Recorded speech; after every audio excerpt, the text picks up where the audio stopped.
that did that in a while. But, yeah. We are continuing Disco Elysium. Just gonna put out that we're live.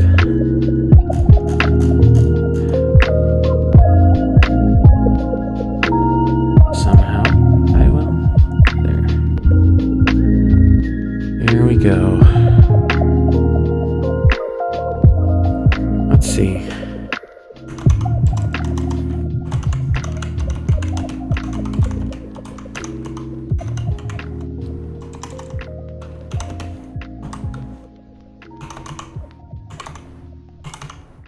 There we go.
Alright.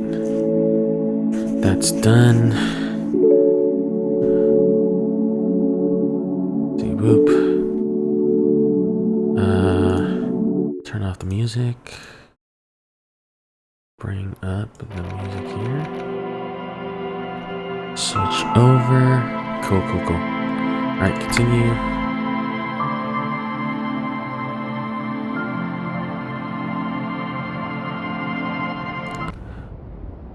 Okay, we're trying to find a way forward.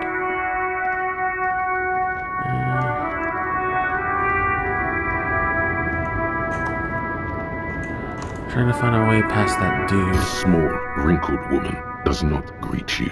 She nods along to something on her radio. A photograph is clutched in her hands, and there is a warm smile on her face. It's the warmth of a winter night's fire.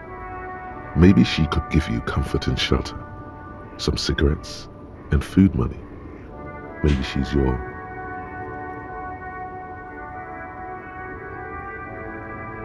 Nothing. Her smile just keeps widening. Her hair is gray like lead. Wait. She's just a distracted old woman. Better to leave her alone. Why? I just told you why. Alright, let's leave her alone. Let's see. Ooh, what's that? Ruins full of snow, no one lives here anymore. What about here? This way, nope. Nothing, alright.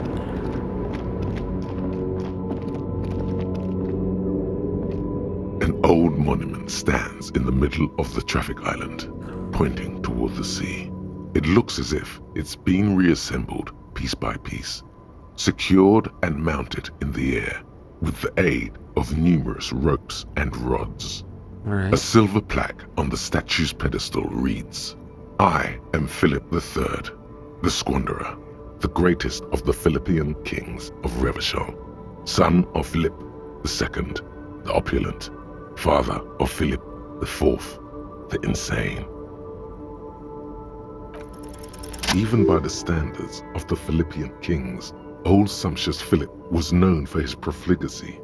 Well, he blew through the whole national treasury, starting the decline of one of the penultimate century's greatest superpowers, the suzerain of Revachol. Okay. His own maladministration foreshadowed the fall of the monarchy. During the anti-centennial revolution, an end to his family line and the monarchy on the Insulindian Isola. Stories have it that he had his bedroom converted into a treasure chamber, where he stored unfathomable wealth, Krugerrands, bars of gold, ornate weaponry, armor, and various chalices. Serious King Louis vibes. I ever heard He of. called it the Sol Auron. It was obscene. There were whispers he slept on a huge pile of gold-dipped feathers, like some obese dragon, instead of a bed like a normal person.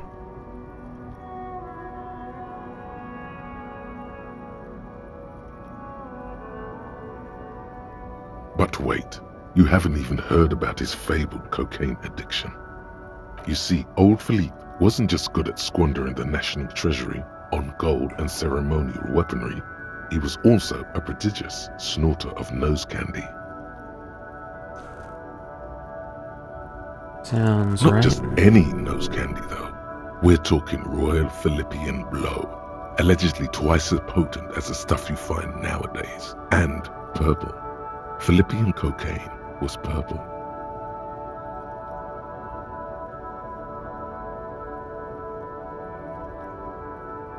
That's what the revolutionaries said 150 years later, right before they emptied out the royal mausoleum and dumped His Majesty's mortal remains in the Insulindian Bay. Okay. Alright, so where is he right Beneath now? the cold waters of the Insulindian Bay, thrown there by the revolutionaries after they cleaned out the royal mausoleum. The original was blown apart by communards, then further damaged during the landing of the coalition's airships during the turn of the century revolution, when Martinez was leveled. Some years ago, a group of liberal, artistically inclined individuals, designers mostly, thought it would be ironic to restore the statue of the most wasteful ruler of Revachol in the poorest part of the city. The statue is supposed to capture the moment it was blown apart, like an instant frozen in time, a rare butterfly trapped in amber, floating on a sea of shit. People in Martinez tend to disagree, as do many prominent art critics and thought leaders with more nuanced social awareness than the young ironists. Philip III, the Squanderer, however, with his bronze face up in the air, doesn't seem concerned about what the hoi polloi think of him in death. Obviously. What's this?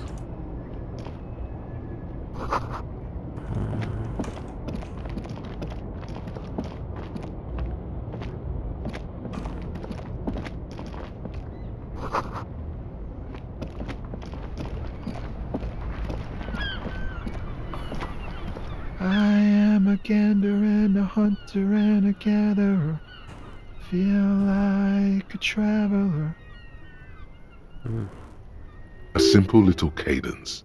He seems to be making it up as he goes. I am Villa. From another planet. Hey there. It's the jam, my man. It's a traffic jam for the ages. Harbor gates up the street are shut tight. No explanation given. Workers on strike, scabs agitating, an all-around clusterfuck. Meanwhile, we're all stuck here in long-haul limbo, For days upon days upon days upon days. Yeah, yeah, exactly. It's official. He too agrees. This is the antechamber of the afterlife. So, how long you been Feels here? like forever. Like I was born on this here roundabout and this was all I ever knew. Just me and the metal and the tires, the oil and the fumes of mazout.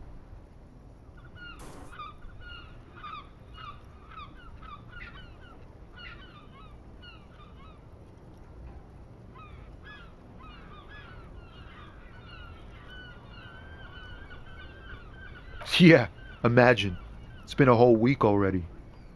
Behind the laugh, however, a touch of sorrow. So tell me, what do you need?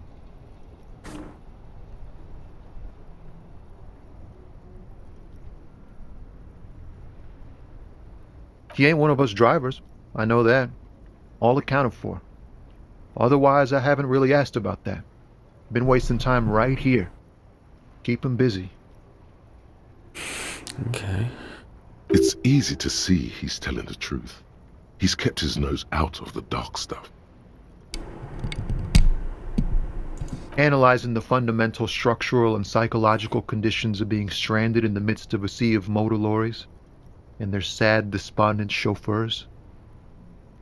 Nothing. I'm just messing with you, man. Don't mind my idle verbosity.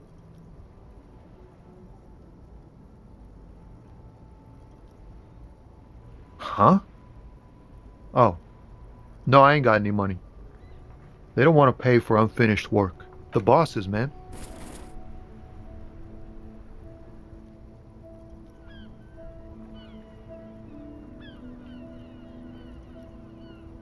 Yeah, it sure ain't good for me. Or you. I'd spare a coin or two for a city cop down in his luck. If I had, say, 4 myself. It's like, whatever's going on over at the docks. Workers got a blockade set up, making demands, no way in or out. Some pretty wild stuff, I hear. Like a giant new power crane in half the company? I forget what exactly. Good on them, I guess. I've heard talk there's a company rep in town too. Like a strike negotiator type. They'd know what's up. Precise demands and so on. Ah, yes, from the Wild Pines. We'll meet her soon enough, I'm sure. They want to keep that money flowing in, my man. Ka-ching. Anything else? Yeah, this ain't really my area of expertise. I just do my job and get paid. I have things to do and places to be. All of us do. Us lorry drivers. Camionneurs. You still hang around here waiting for this mess to end. Most have scurried off somewhere to get drunk or high. Or laid.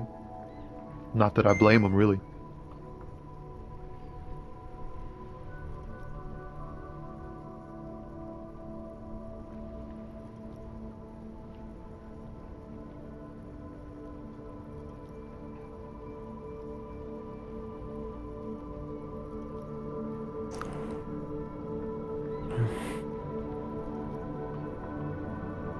Not my thing.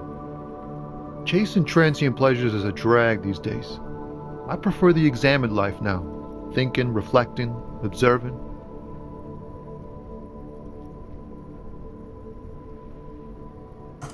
What's better than chasing transient pleasures? The more transient, the better. When one's ended, you can get onto the next one. Oh, high-grade narcotics, illegal firearms, stuff like that. Can't even get a few jokes past you, my man. I've got another haul of found cargo. Mostly sporting goods, tracksuits and that kind of thing. They usually get shipped to Grad in the Occident, though we've been making headway in the Il Moran market lately.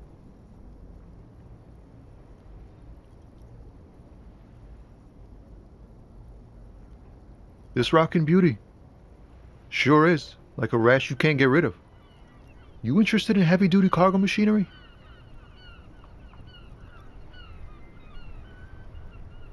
Neat.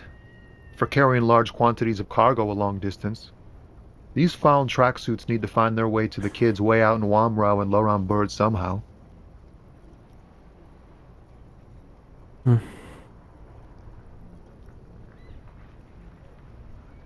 There it is again, a little touch of sadness beneath his cool. He thinks he's spent too long in this lorry. Not unless they've illegalized sports equipment while I was on the road. We're pals and all, but I can't just freely hand out the merchandise. The bosses won't be happy. The man taps his fingers rhythmically against his arm. Ease into it. Don't go too far. This seems like a personal matter.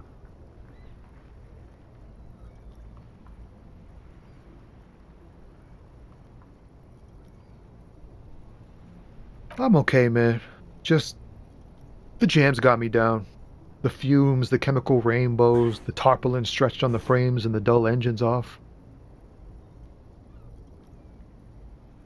Maybe the full-on direct approach wasn't correct.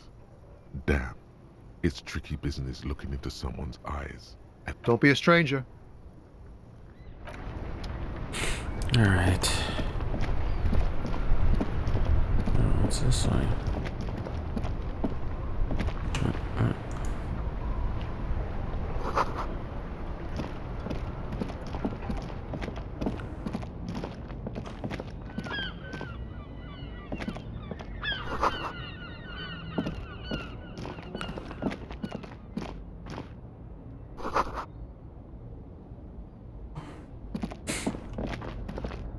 What was the... that was the one.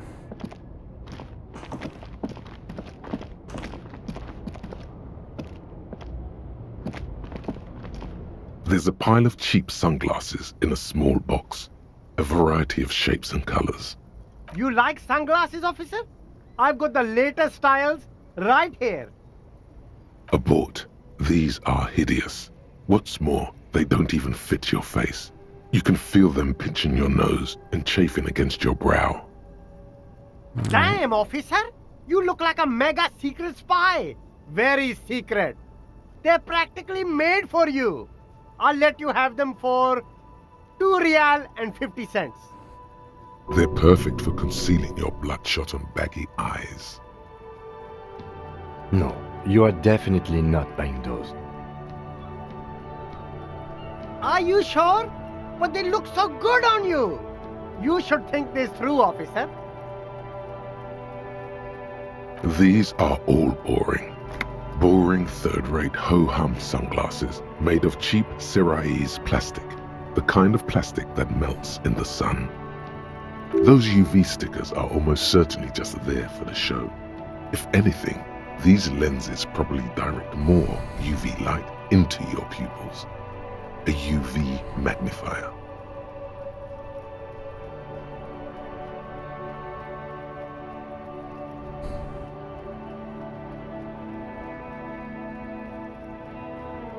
These are all first-rate sunglasses.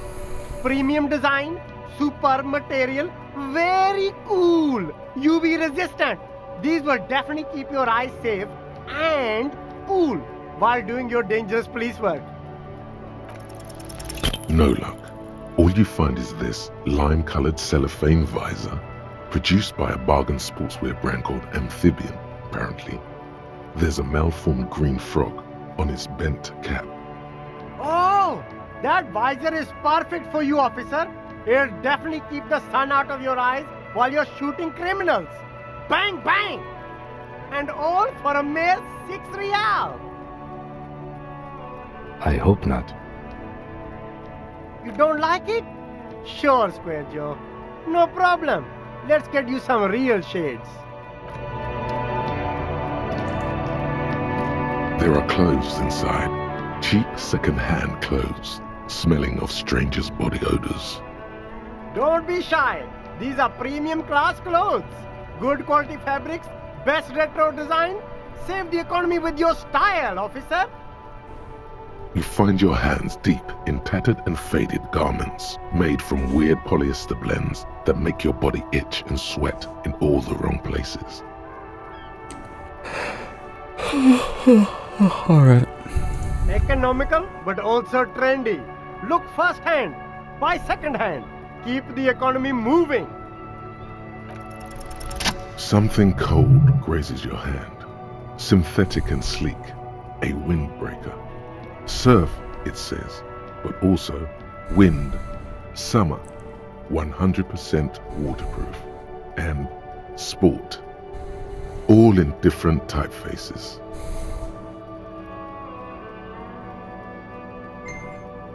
Good choice, officer. Mega sporty.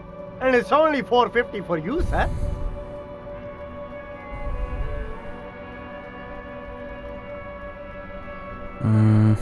Alright, why Gotta not? prepare for springtime, right?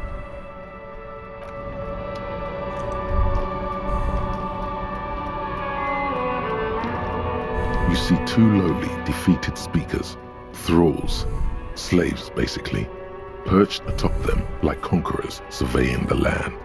A pair of found, durable wear sneakers, Ultra Series. Oh, I should have gotten that. I can see you with taste for luxury, officer. Can't keep your eyes off those sneakers? A pair of found Ultras. The design is impossibly sleek and simple.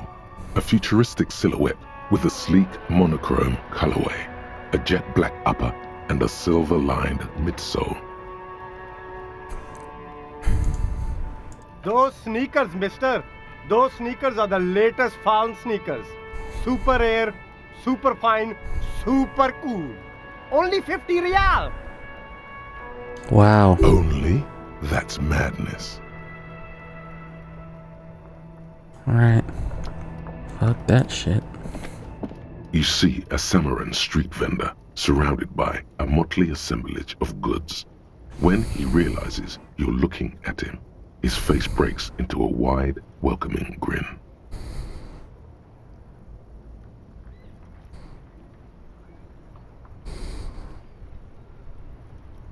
Alright. The name Sileng is embroidered over his breast pocket. Happy shopping, officer. Everything's cool here. Everything's cool. The goods are cool. The customers are cool. The place is cool. And one more thing, officer. You're very cool. Bang, bang, bang, bang.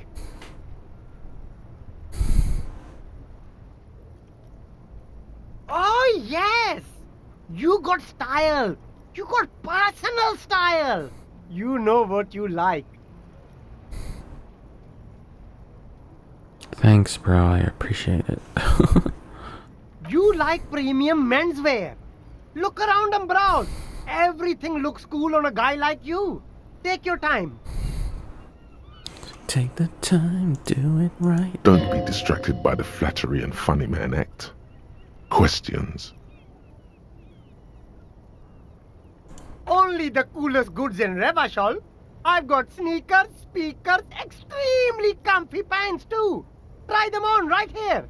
No shame, only freedom. No need for discounts at ceilings, officer. Everything's already on sale. Anything you want, 50% off. Good joke, officer.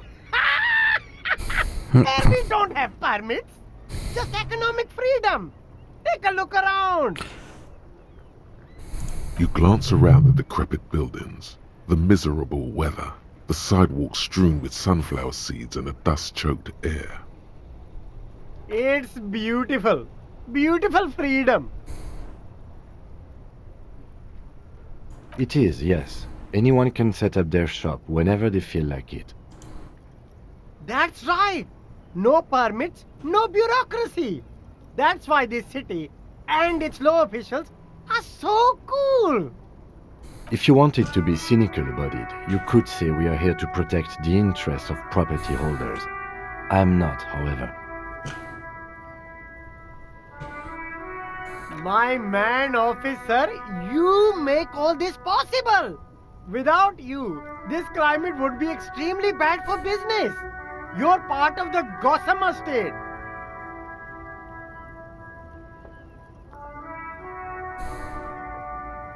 hyper cool.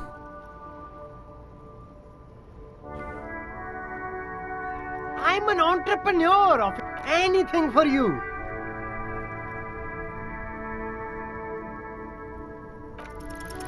No need to dress this one up. Just tell him what you want. Oh, okay. But why, officer?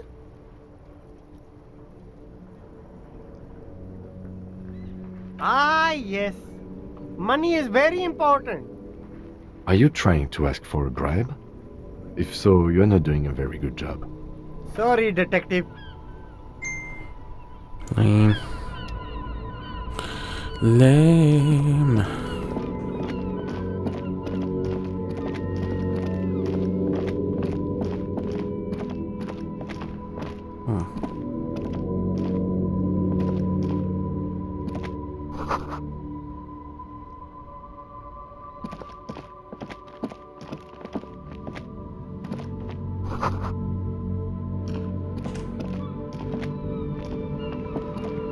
A couple of indicator lights are missing from this control panel. Loose wires dangle from the now vacant holes. In the middle is a lever. Beneath it, a small metal plaque. This panel usually closes the water lock, turning it into a bridge that lets you cross the canal. But there's a crashed salmon and butter sign in the way. Pulling the lever probably won't do anything. You pull the lever all the way up until the metal clicks against the contact pins. You hear a soft clunk. Then, nothing happens. Nothing happens. A cold gust of wind blowing in from the sea interrupts the silence of the situation.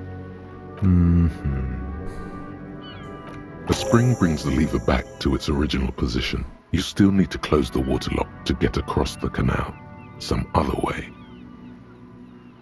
Wasn't there a sign over there saying functionality will be restored on Wednesday morning? G'day to you, officers.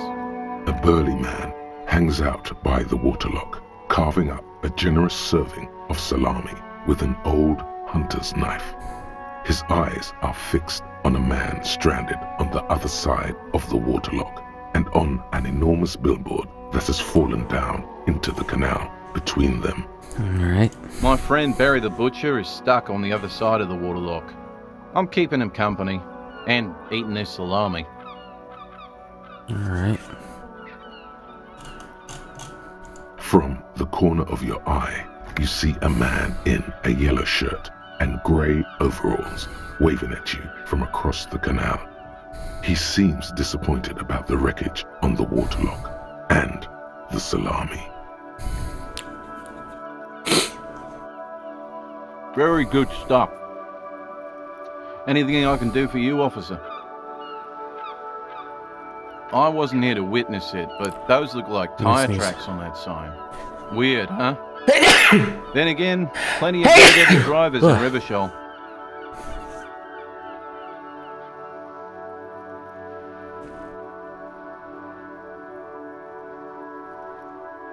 The words, Daredevil Driver, sound ominous to you. Too bad it also takes a year and a day to repair anything around here, especially a waterlock.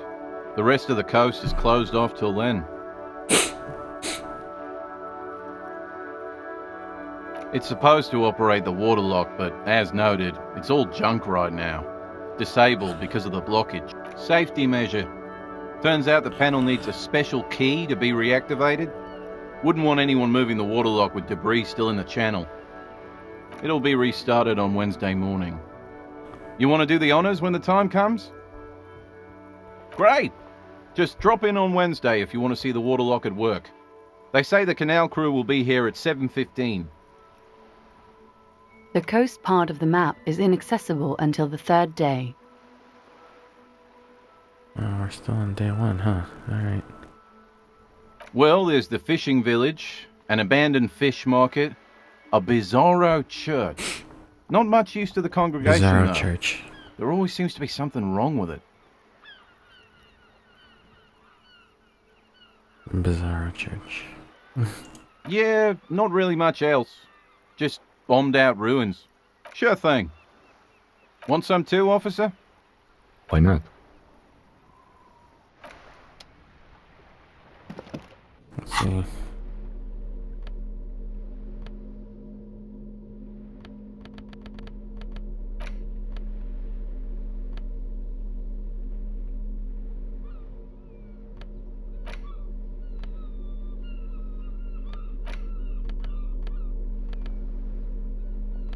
How do I equip this? Alright.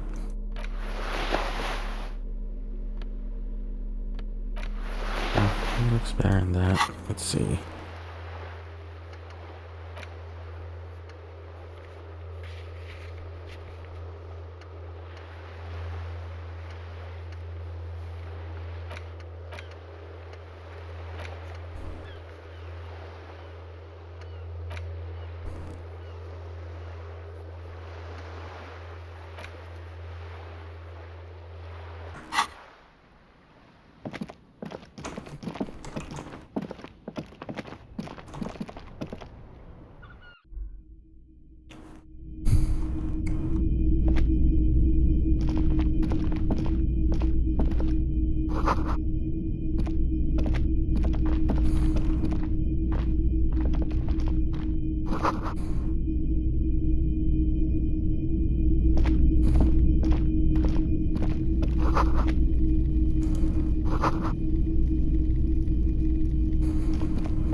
It's not often that I see officers from the RCM in my pawn shop.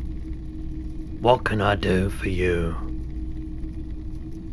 Let's see. His courtesy is not insincere, but he prefers being alone with his projector, just watching the movement of light across the walls of the shop. Oh no, not at all. I guess I haven't had many customers lately, RCM or otherwise. Who are your customers usually? All kinds of people come through here. Locals, travelers, people looking for a deal, people looking for a keepsake, people who are terminally bored. Sounds nice. As you can see, I have a wide selection of goods for everyone to choose from.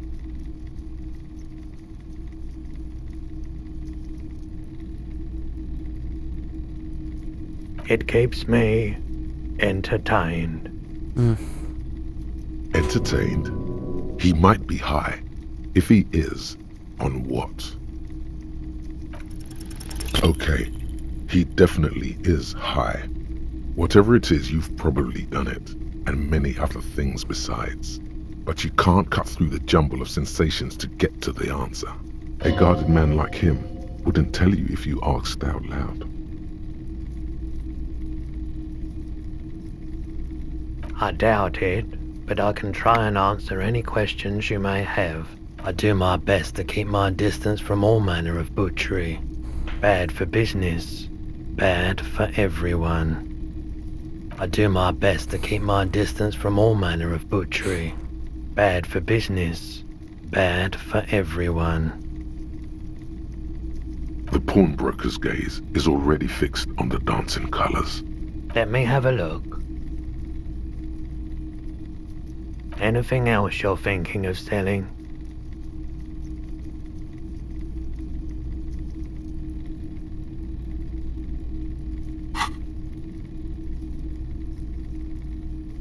I'm not purchasing any more clothing at the moment. Another time, perhaps.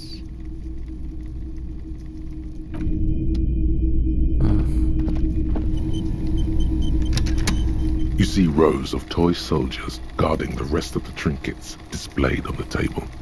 Some on horseback, others in rags, others yet in bright blue uniforms. All are stern and unyielding in their duty. Try to find something pretty and cool here, then use it to win her back. Why? What's this? A headless man riding a horse? A headless man wearing futuristic tracksuit trousers that say found. Oh, that's the headless phone rider. There's been a lot of interest in that particular figurine. I had to hide it so it wouldn't fall into the wrong hands. He doesn't elaborate on these wrong hands. It's unlikely that he ever will. I've heard about it. I've heard the Headless Phone Rider rides a Headless Bull. Yes, there are several competing versions of the story, but I believe this figurine is a more canonical representation.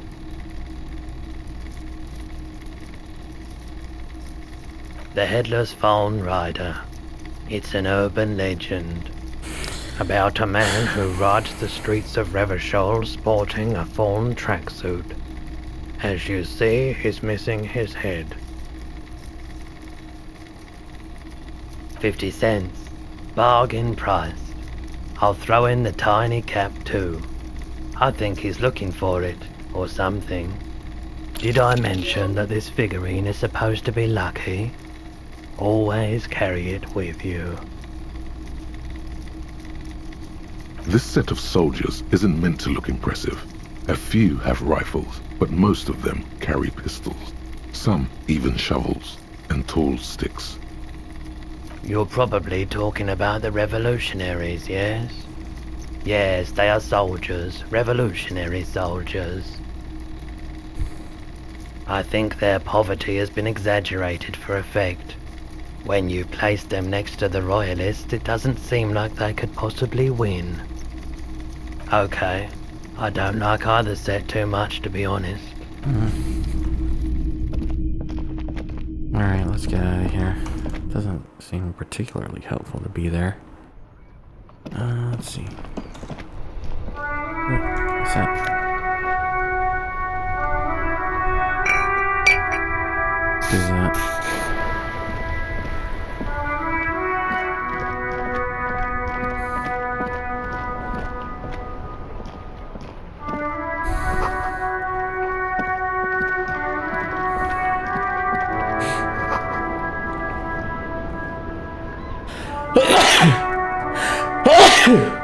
Sorry. Excuse me.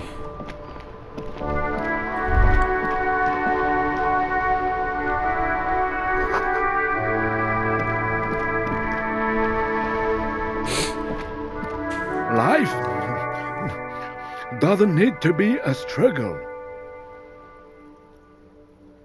I'll be with you in a moment, officer. Let me just finish my sandwich. Talk to Angry Hard René first.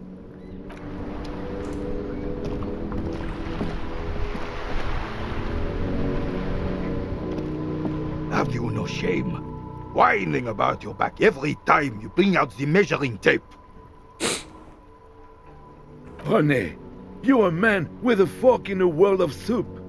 Please, let's just try to enjoy the game, alright?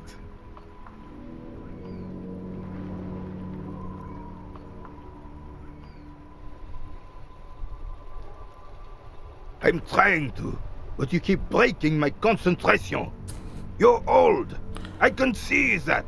We're both old. Now stop grabbing your ass like it's a girl.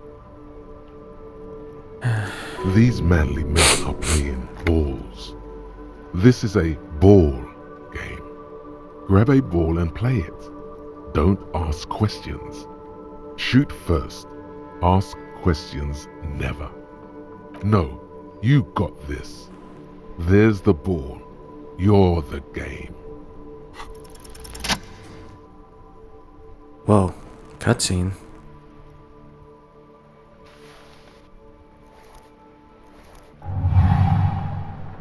You are immediately surprised by the ball's lack of weight.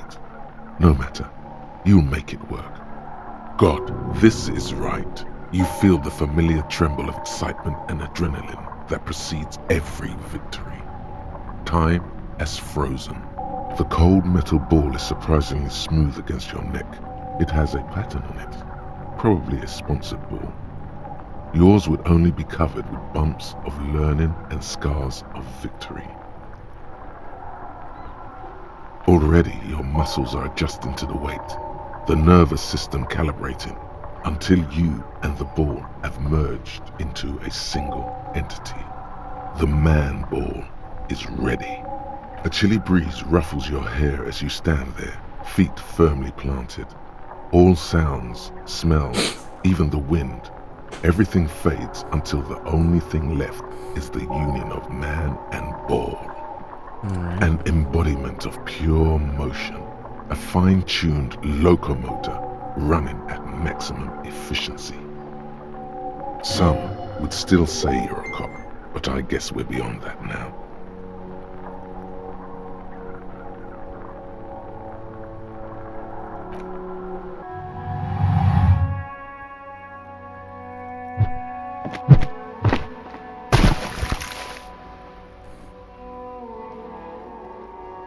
Merde! Bordel de merde! What the hell is your problem?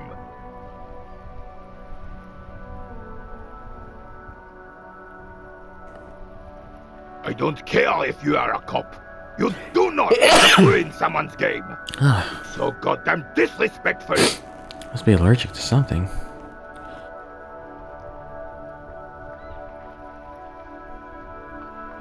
You vandalized our game, son. We can't play pétanque with 5 bull. No, we are not good, goddammit. We want our bull back. Take it easy, René. This is just a misunderstanding, isn't it, officer? No harm done. Of course there's harm done, you orange slug. You owe us a goddamn bull. Good. Mistakes are forgiven when men at least try to right their wrongs. I believe you will try. Now, why did you approach us? Unfortunately, I don't. Unlike most of the locals, I have no qualms about assisting law enforcement. But this affair has passed me by completely. In Martinez, the union is the law. So can you really blame them? Cop is a pejorative term.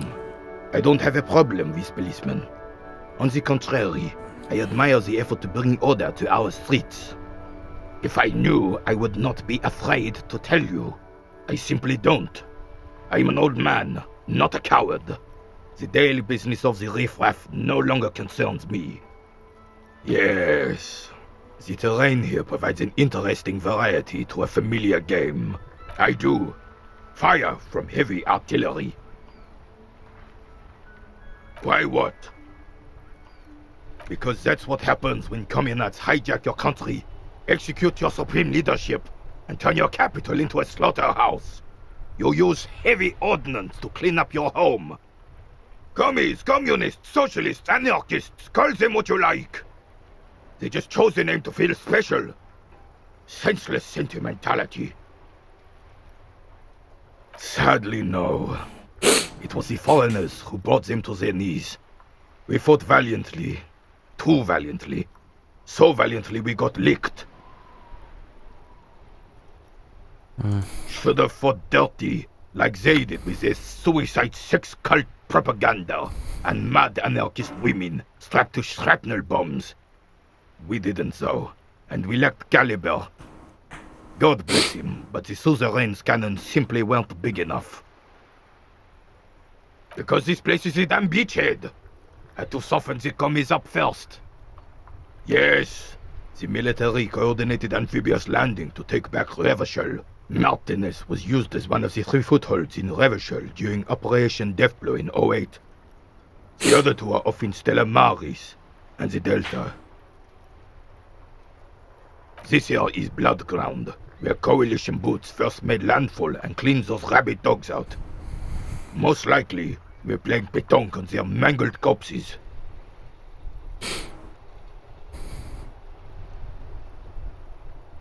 Blood ground.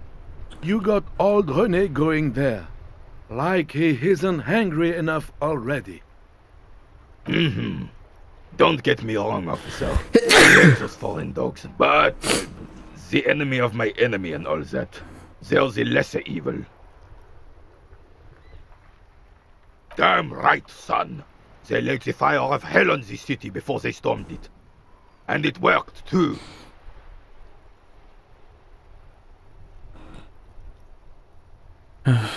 The rest of the city got cleaned up, but Martinez they keep as a monument. And now the Union Socialists are practically running the place.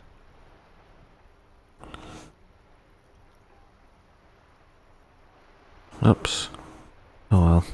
Whatever.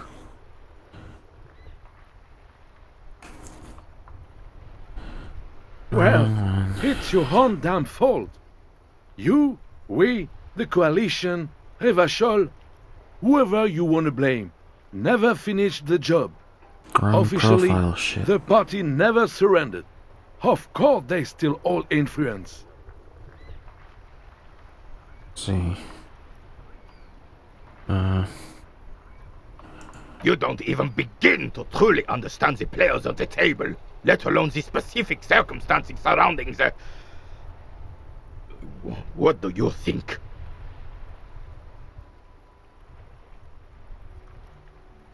Thinking men have opinions on these things. Present one. Preposterous! Surely you don't mean it. I'm just sorry it had to be them. After 8 years of fighting those commie hyenas, boiling cats for food and drinking my piss in the mountains.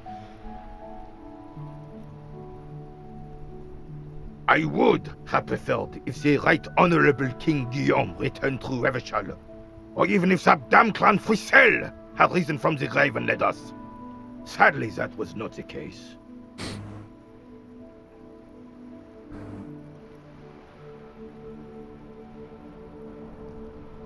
This royal failure weighs heavily on him.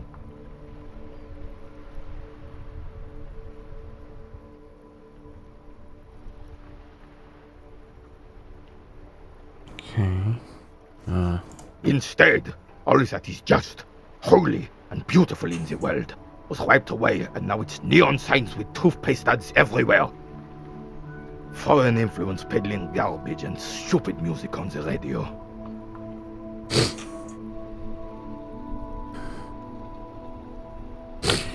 Okay. This is just what the commies wanted. This was their plan all along. This is what they wanted to replace the role of the suzerain with. It doesn't.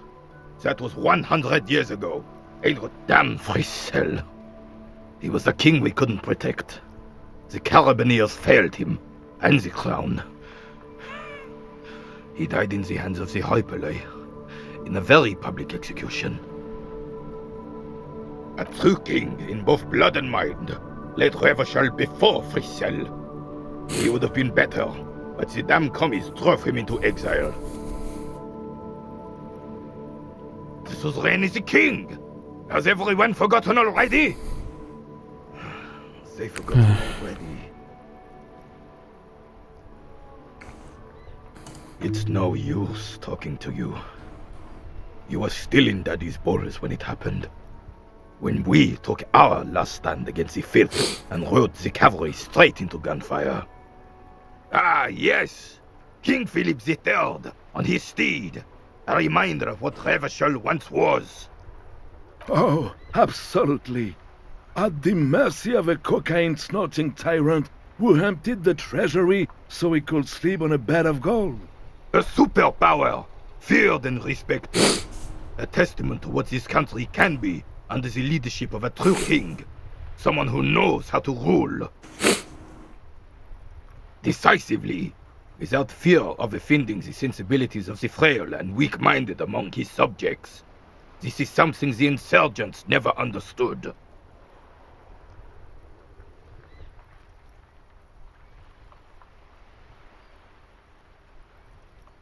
A nation is only as strong as its leader. That's why it was such madness to try to... Don't get started on that again. What happened, happened. The Carabineer doesn't reply, but... Right.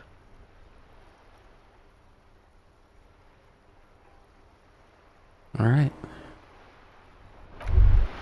Okay. That was a lot. I'm going to take a break. And we'll be right back.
Hello.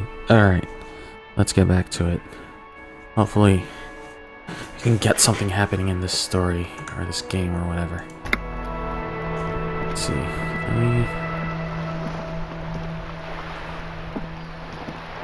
We're exploring.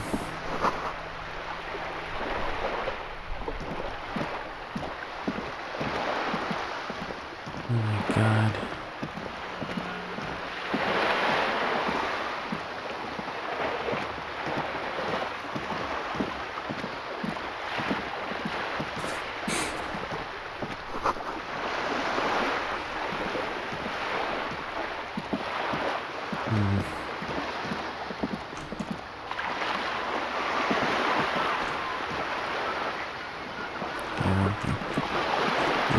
What's that?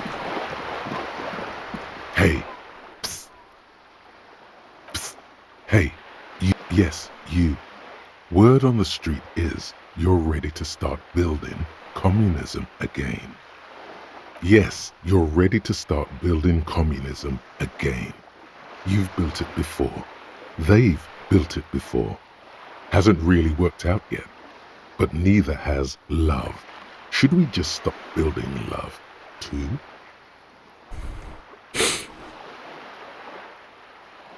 So, what about all that communism you've promised to build? Word on the street is you've woken up from 1,000 years of slumber, promising to erect a version of communism many times greater than any attempted before. Is that true? Sure. You keep saying things like, down with the bourgeoisie, eat the rich, sodomize the landowners, impale all people who have more than 25 real in their pocket, literally murder all human beings regardless of their political beliefs. That kind of stuff.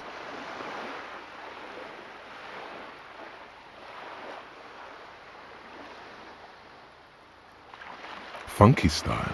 Very funky. So tell me, do you have any questions before we fire up the big communism builder? Or do we get right down to it?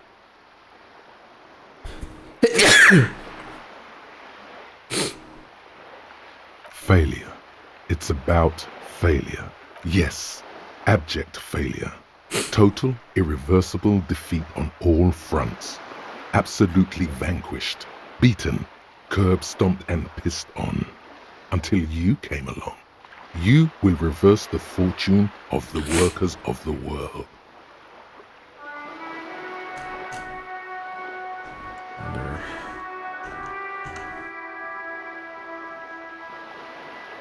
You alone, against every living thing, against every human alive.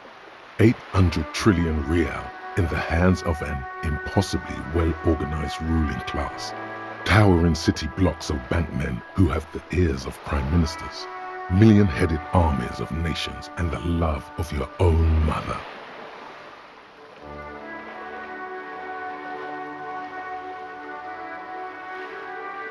You against the atom, the charm and the spin, where the whole world failed. Matter failed to bend to human will. Human will failed to get out of bed and tie its laces.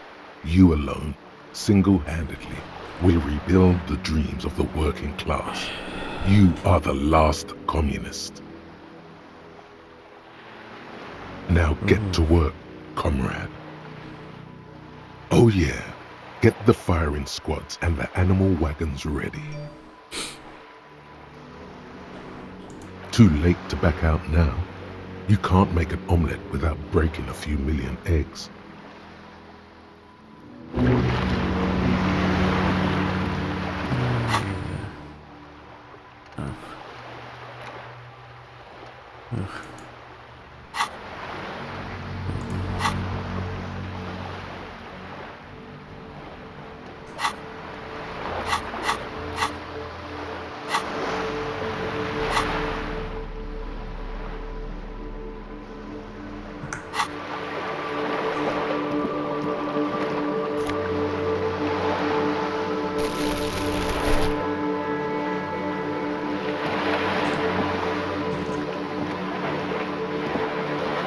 This coin-operated viewer is facing southwest.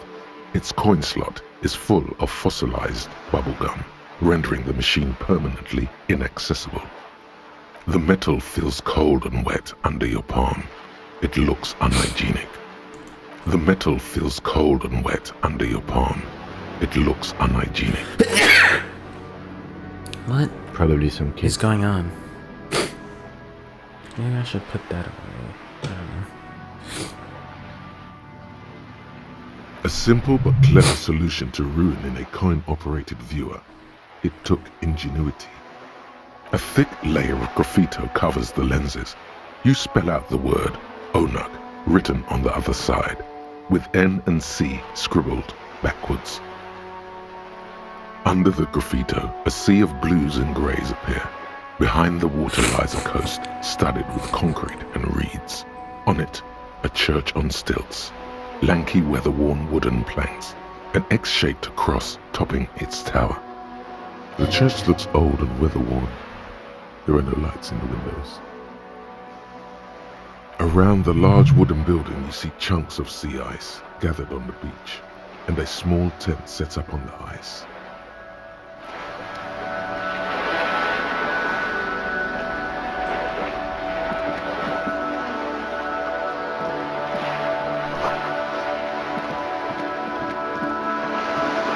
This coin-operated viewer is facing south. The instruction manual says to insert 25 centimes and pull the handle while looking inside. Then use the focus knob to zoom in if necessary.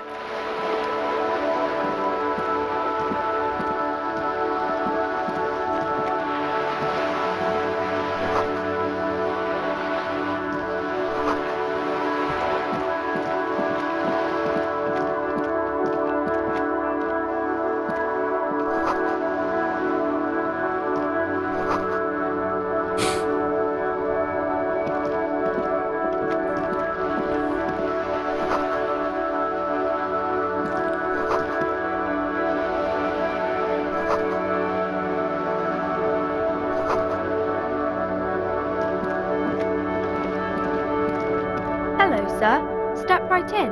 The store is open. Are you interested in a new and exciting book? It's a bookstore, sir. We sell books, postcards, and some board games. It's called Crime, Romance, and Biographies of Famous People. Whoa, whoa, whoa, whoa. Hold your horses, little girl. That is a book. They have stories inside them. It's like someone told you a story in a really long letter. A postcard is a small cardboard picture. You can write a few words on the other side and send it to your friend or beloved. She is unfazed by your questions. She would consider it impolite to point out any perceived weirdness. Board games are like little games on a table, made to pass the time. There are several different ones, but sailors here mostly buy cards. My pleasure. Anything else you'd like to know? Okay, sir. I'll try to answer any questions you have. I hope they're about books. My name is Annette, sir. My mum, her name is Plaisance. She owns the store. She's inside minding the register or organising the stock. Feel free to step in and browse our wares. I'm signalling that the store is open. Otherwise people might not know. They'd miss out on the crime, romance, and biographies of famous people.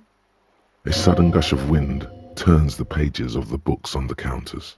She covers her face, smiling. But she's cold.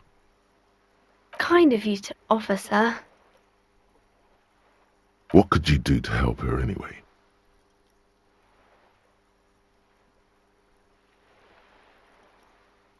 Oh, no, sir. I'm happy to help Mum by luring in customers.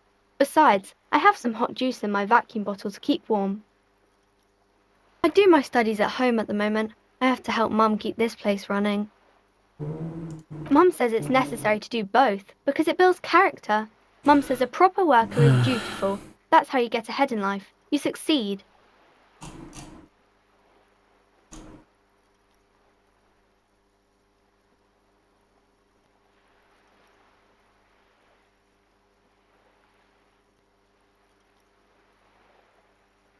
Let's see.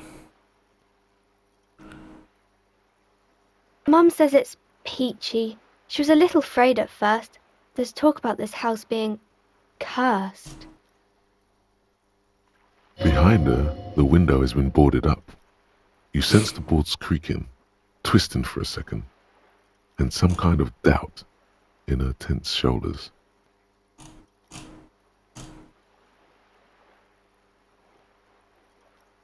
Cursed in the way that makes them say that no business has ever really thrived here, sir. That they all go... Exactly, but we've been doing fine so far. They shouldn't be, but they seem real. Anyhow, they say that these grounds are doomed for businesses.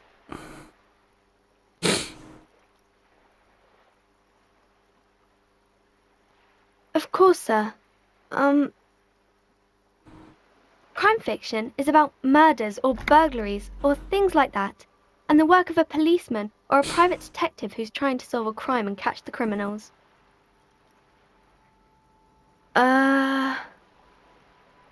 Crime is what we were solving before this conversation began. It's exciting to people, I guess. They get to imagine dangerous things, and it's kind of like a puzzle, where you can guess who the criminal is, or how the good guys are going to catch him. You don't look much like a policeman. Didn't mean to offend, sir. Sorry, sir. It's just that you don't look like Dick Mullen.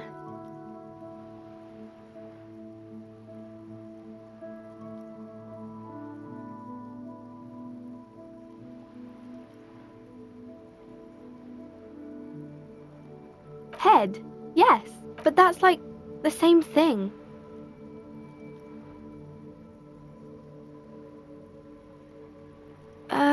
Not really, sir.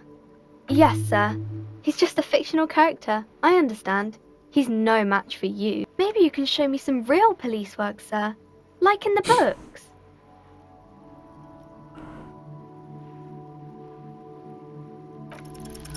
The girl keeps her hands folded, hidden. Why is that? What do you mean, sir? She knows where this is going. She looks around anxiously. Her hands remain folded in front of her. She doesn't want to show them. The lieutenant stands by, looking at the two of you with little interest, a facade of true professionalism. He is far more intrigued by the situation than his poise reveals. She brings out her reddened hands, her nails frayed, nearly chewed down to the flesh. And you knew this from me keeping my hands folded? Well, that proves nothing. Anyone could do an easy deduction like that.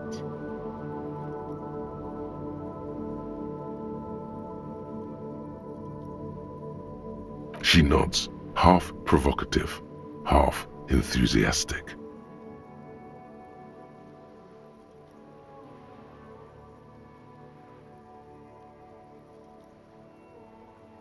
Maybe so, sir. Okay, I know it's a bad habit, and I shouldn't. It was okay, sir. There's more that can be achieved here. Ask her to do the same. You're quite sober. The lieutenant does not flinch at the comment. He does not flinch even a single bit. He is intensely not flinching. It takes effort.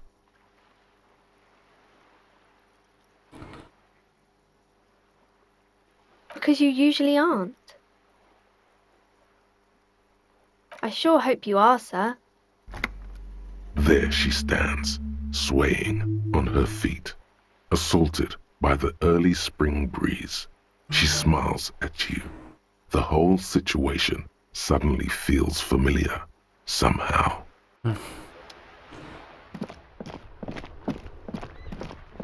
Okay, we're back here.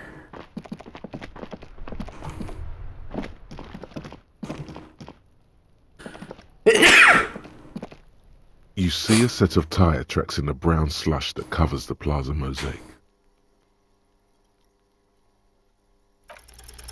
The tire tracks were left here by an unknown event that took place some days ago. It's a message, written in the language of burnt rubber. Some of that rubber stuck to the tiles right in front of the whirling in rags. This is point A. The driver started there, and then accelerated straight into the fence, left a hole big enough for the Franco-Nigerian cavalry, according to the cafeteria manager. Why that pang of guilt again? The driver proceeded to back out of the yard, barely stopping before hitting the adjacent building. Before heading south, must have been in a hurry.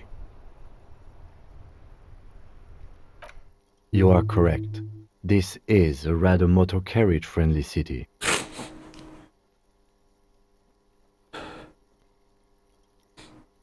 Somehow that makes you feel scared. You don't know why. I'm not sure. There are plenty of traffic accidents waiting to happen in Martinez. With the jam right here on the roundabout, I would keep them separate. You could follow the track south. There seems to be a canal there. See where they went. If you...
Before you stands a motor carriage.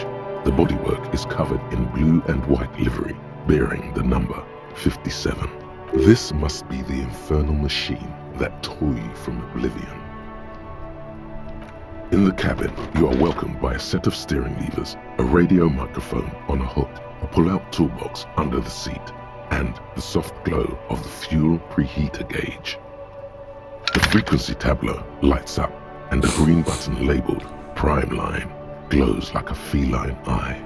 And then you hear something, the soft purr of electrical kittens, radio waves cast far and wide over the metropolis.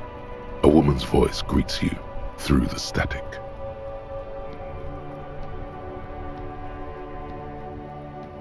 This is Precinct 57. Hello, Lieutenant. How may I assist you? Hello, Alice. Please assist our colleague from the 41st Precinct here. I'm putting him on. This is Officer Alice Demetri, Precinct 57. How may I assist you? Under the green Prime Line, a yellow saved button catches your eye. You wonder what the lieutenant's default radio station is. Just a second, officer.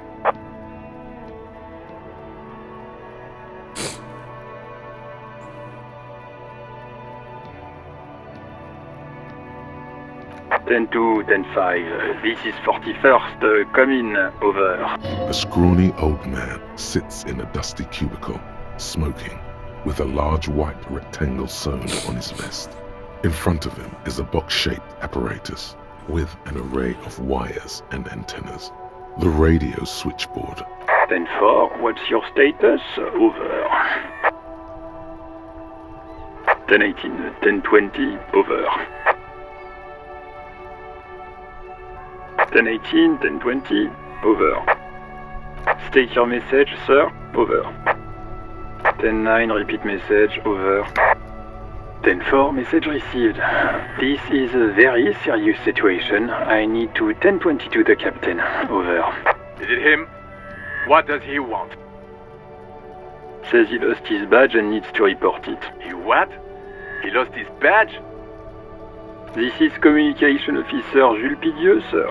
Over. You mean your partner? What is he saying? He's asking who you are. I'm his goddamn partner. It's your partner, Satellite Officer Dietmar, sir. Over. Did he lose his memory along with his fucking badge?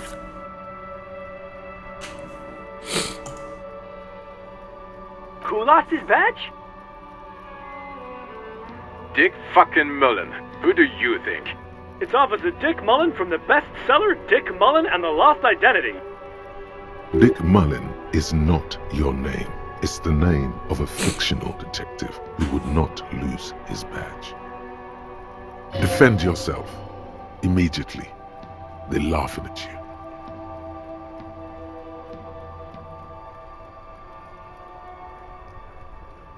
Ten-4, I hear you, officer. I'm just going to make a note here that you are in pursuit of your misplaced badge. Over.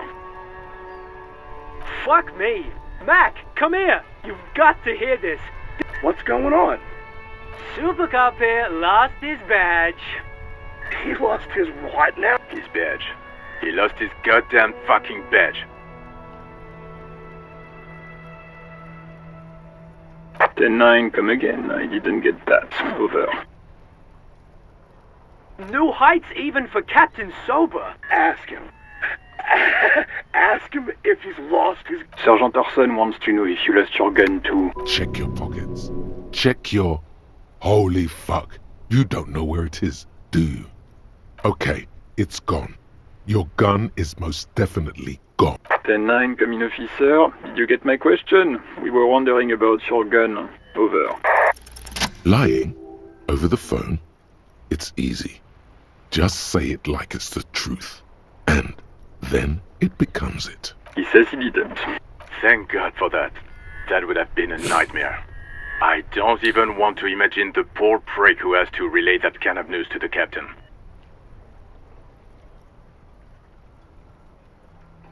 Losing his badge is bad enough. Tell him to find it, and fast. We can't have some gangbanger running around with it. We're all glad to hear you've not lost your gun, officer. You need further assistance? Over.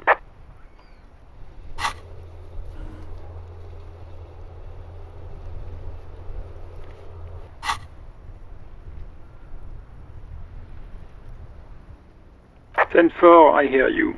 I don't have... What does he want now? He's asking for money. Is he fucking... I don't think he is. Don't give that asshole anything. He's just gonna... Alright, that's a negative on the additional funds, sir. Over.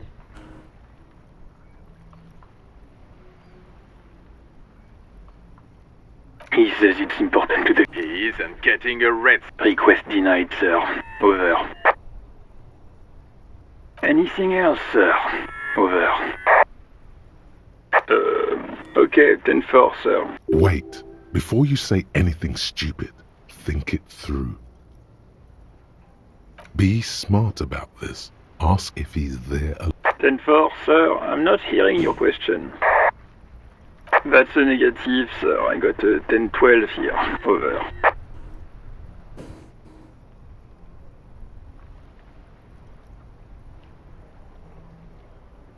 What? What is it? He wants to verify the information. But of course, it says Dick Mullen, High General of the Revacholian Cavalry Force. Tell him to stop wasting time. What do you need, sir? Over.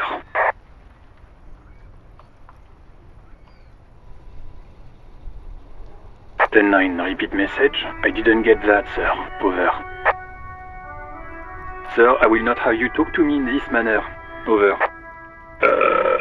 What? What is it? He seems intoxicated and keeps asking me to call him by his name. Mullen's drunk and emotionally aggressive. Wrap it up.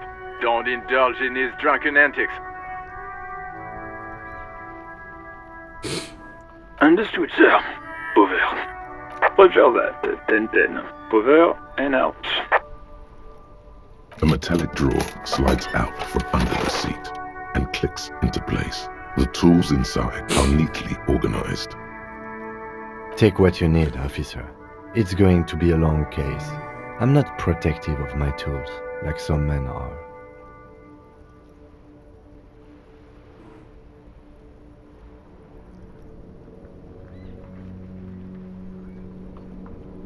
He's clearly a little protective of his tools. But what can you do? The pry bar feels nice and cold in your hand, heavier than you'd think, useful for opening all sorts of doors and lids. The handles are long and sleek. Snap, snap, go the cutters in your hand. You can do good work with these. It's robust, weatherproof, and well-made. Police issue, blue. Lets you see things in the dark you would otherwise miss. The pull-out toolbox slides back into its nest. Preheater gauge casts a warm glow on the steering levers and the radio on its hook. The white suede feels luxurious under the touch, and the metal clutch handle so very familiar in your palm. As you tap on the gauge, the indicator pin jerks as if startled. It's in a large orange sector, indicating the engine is warm. Next to the gauge is a red switch labeled heat. There's no use pressing the heat button. It won't start without the ignition key. Translation. We're not going anywhere right now. Alternative translation. Don't even think you can drive my MC. This is the Kupris Kinema, my motor carriage. You can use the toolbox and the radio if you'd like. Motor carriage, motor carriage. Something bad with a motor carriage. A dark lump. Nothing. It's probably nothing. Forget I brought it up. Please proceed with the carefree lollygagging. No, I'm afraid not. We have a murder case on our hands, remember? Yes, sorry about that. The Kupris Kinema does have a rather... He says it with very badly concealed pride. The Kupris motorcar does provide most of our patrol... But this is different. This is a sport. You're right. I didn't take you for a motorcar enthusiast. Do you also like tip-top, detective? Oh, I guess it's not for everyone. In the cabin, you see a set.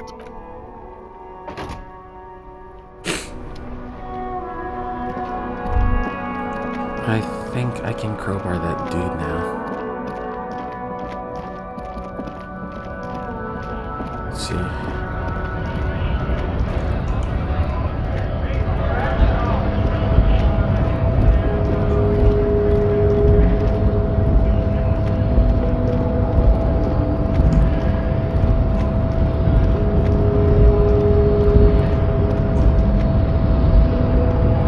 The unpromising race pupil returns.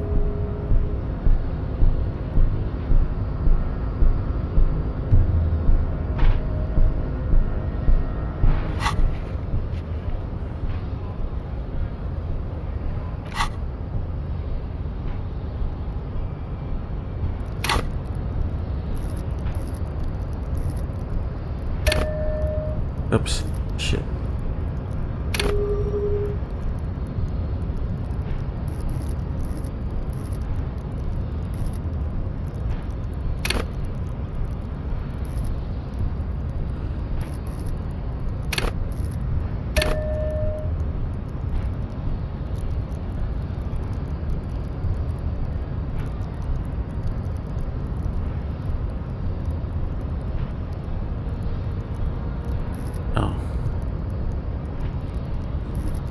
Let's see.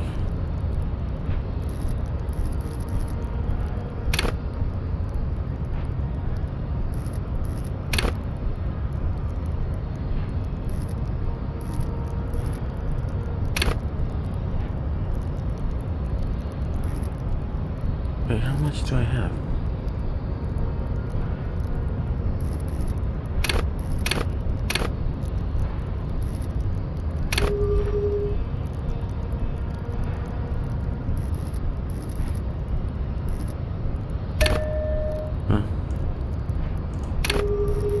How do I know?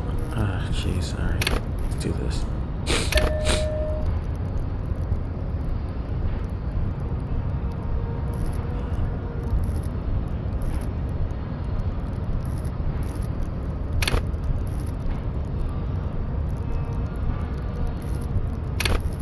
Let's do revert. Oh, well, I guess it's that. Alright.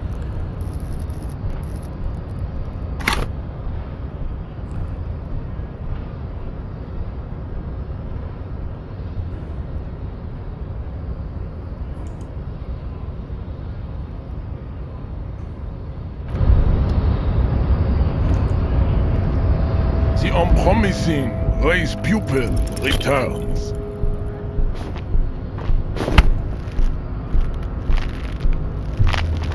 It has happened again. The Titan has your fist locked in his hand, and he's twisted. Another fit of criminal rage.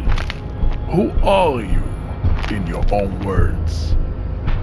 Your fist cracks in his hand like a Damn ripe it. apple. The words to the song have...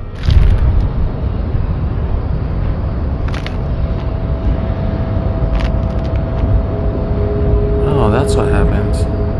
Maybe I should have saved it. I don't know.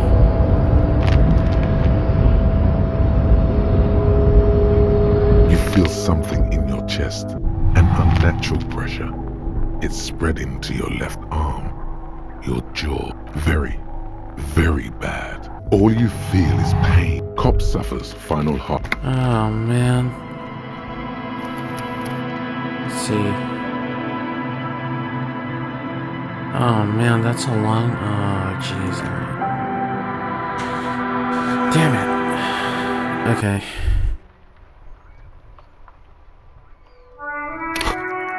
It sounds like a long...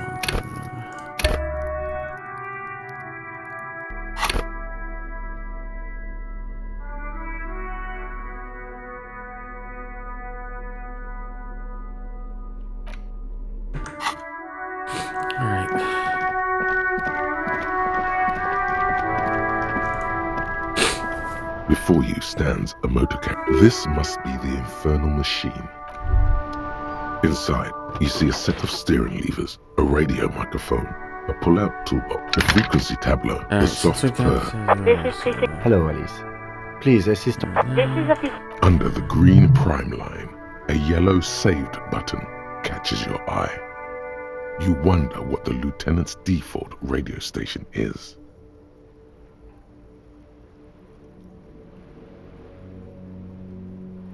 As always, it's DJ Mesh. Right away, the lieutenant reaches into the cabin and turns. Someone must have been messing with the radio, or maybe picked up a random frequency. He's still avoiding your gaze, and his ears glow red. This is Precinct 57. How may I assist you? Of course. What is the number, officer? Yes, hold on. Her number is 005 1944 298. Received. Hold on.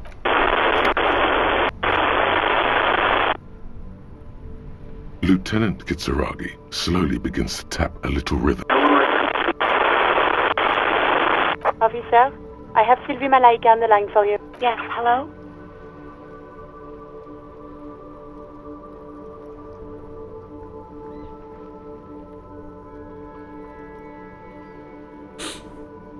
Oh, right. Hello, officer. What can I do for you? You can hear resentment in her tone. There is no resentment in her tone. She wants you to ask her out. No question about it. You mean, why did I leave the bar? Honestly, I'm not really comfortable discussing it with you, sir.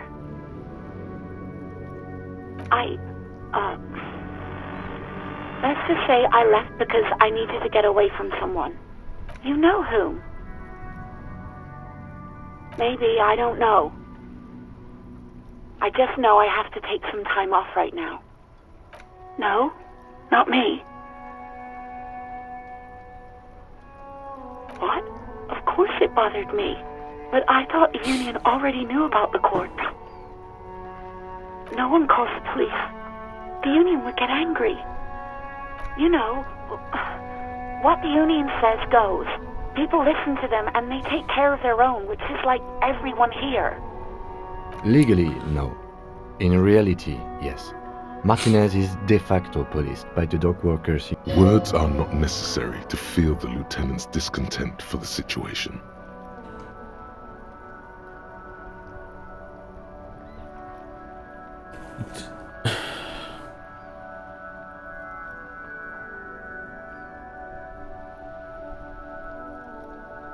I don't know what to tell you, officer. I didn't call you because I didn't want to get in trouble with the others. No, sorry. I don't. Not a lot of people have phones around here. Copper thieves take the wires. People don't have the money to have the cables put in again. They use the Union's phone, or the one on the coast. It was someone else. We'll find them sooner or later, officer. Yeah, go on. No, absolutely not. I do hope so. Please, don't call me again.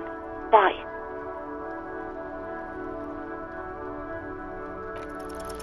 No, she doesn't have a problem with you. It must be someone else she's angry about. Some other guy. You know women and their constant problems. Yak, yak, nag, nag. How's one supposed to get... That's where you step in.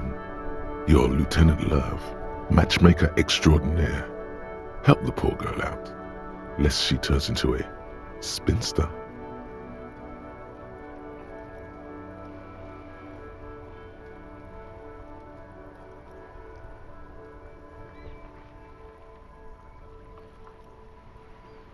Not a spinster, Mike. You have to intervene on behalf of the People's Republic of Love. Think you can do that, Lieutenant Love?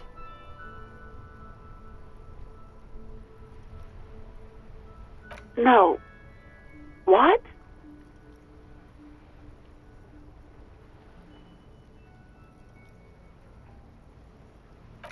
Oh God. Please, just stay out of my life.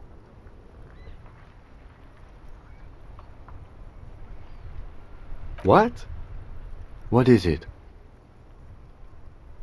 Paul was dominated by the other party. Anything else, officer? It's on. The love quest is on. Too late, everyone. It's on. Take it to guard now. Just a second, officer. 10-2, 10... A scrawny old man.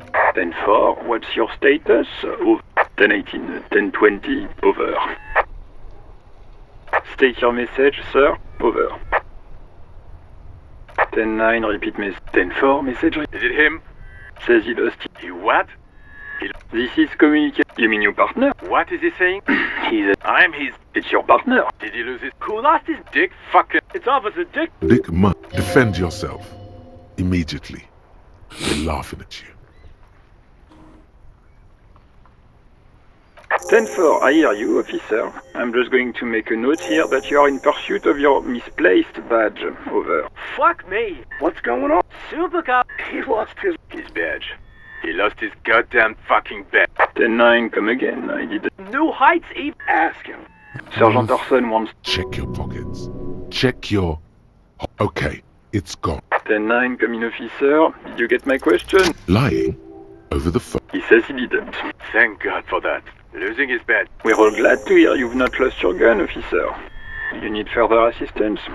Over. 10-4. What does he want? He's asking for money. Is he fuck? I don't think he is. Don't give that up. Alright. That's a negative on the additional funds, sir. He says it's... He isn't. Request denied, sir. Over. Anything else, sir? Over. Wait. Before you say anything stupid, be smart about it. 10-4, sir. I'm not hearing your question. 10. You probably don't want to continue on this road. Come again, sir. I didn't get that. 10-9. That's a negative, sir. I got a 10-12 here. Over. What? He wants to verify. But of course, it said... Tell him to stop wasting time. What do you need, sir? Over. 10-9, repeat message. I didn't get that, sir. Over. What? He seems intoxicated. Mullen's drunk and... Wrap it up. Don't indulge in his drunk. Understood, sir. Over. Roger that. 10-10. Over and out. A metallic drawer. Take what you need. He's clearly a little. The bribe, cold and heavy. Useful for opening the handles. You can do good work. It's robust. Lets you see the pull-out toolbox. Slides back into it. The white suede feels luxurious under the... As you tap on the gate. There's no use pressing the hit button. Translation. We're not alternative translation. Don't even think you can drive my MC. This is the coupe. Motor carriage, motor carriage. Something, nothing. It's probably nothing. Forget I brought it up. No, I'm afraid not. We have a murder case on our hands, remember? Yes, sorry about that. He says it with very badly concealed. The Caprice... But this is different. You're right. I didn't take you for... Oh, I guess it's not... In the cabin, you see a set of steering levers. Okay, let's save it here just in case we fuck up again.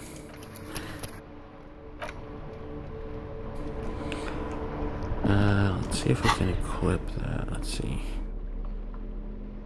Tools. Flashlight, chain cutters, pry bar.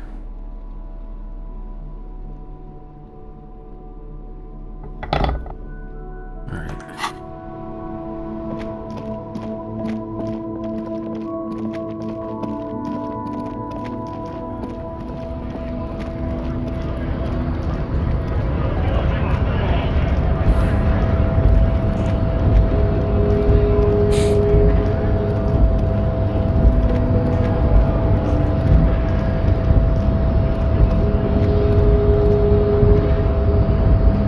Promising race pupil returns. Wait, what? Oh, come on. It has happened again. The time... Another fit of criminal raid. Your fist... The words to the...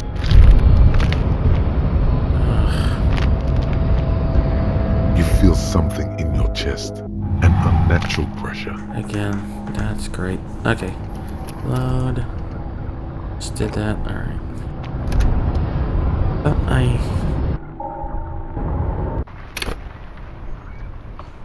let's see.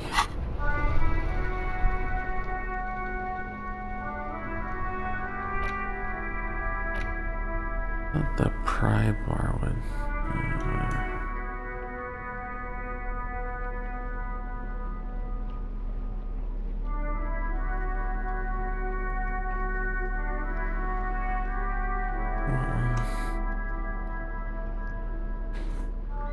Okay.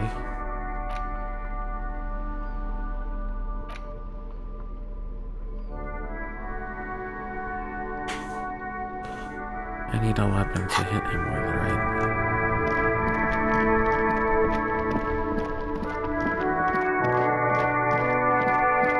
Let's see.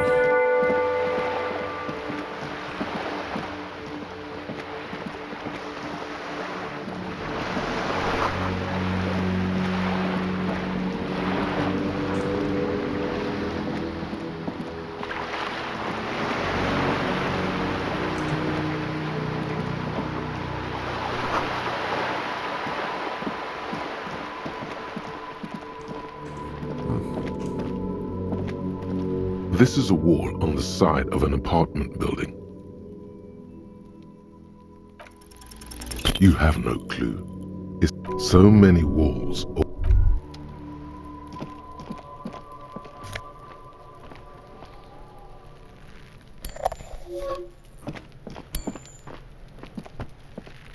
Are you trying to sneak up on me? Apparently, she doesn't like... Pig's come to take me out! Trying to snuff me out!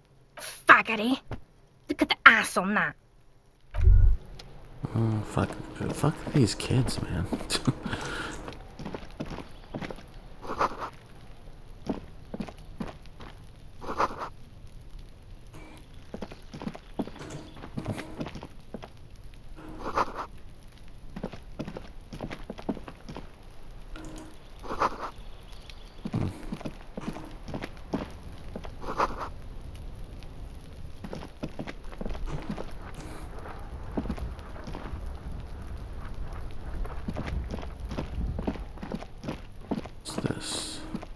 There must be another way into the building. Alright.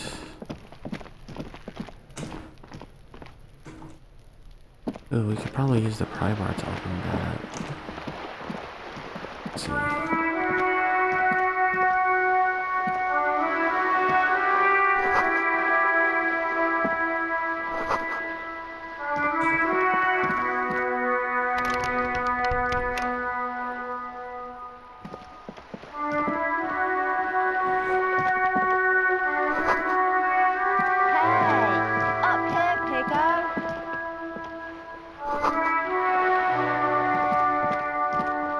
The streets will flow red once more, a great torrent rushing down Rue de Esperance. You wait and see. The streets will not flow red with anything. Who are you?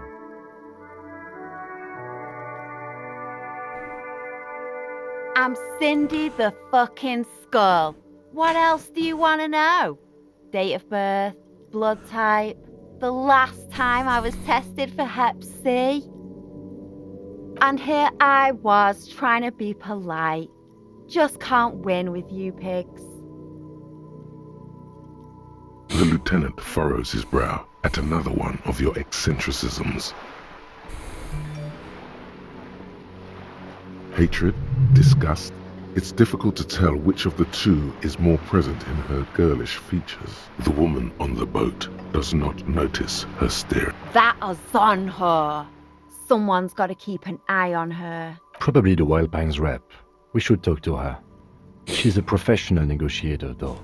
I have the feeling she will be very cooperative while telling us nothing. You should take the lead. Ask her unexpected questions, you know? Do your thing. Don't be afraid to get a bit wacky. Throwing her off is our best bet. Good idea, piggies. Run along now. Fuck her shit up good. Impound that boat while you're at it. I'd like to watch her swim back to us on. Can't you tell? I'm painting a beautiful mural, an aereo graffitio visible from low orbit.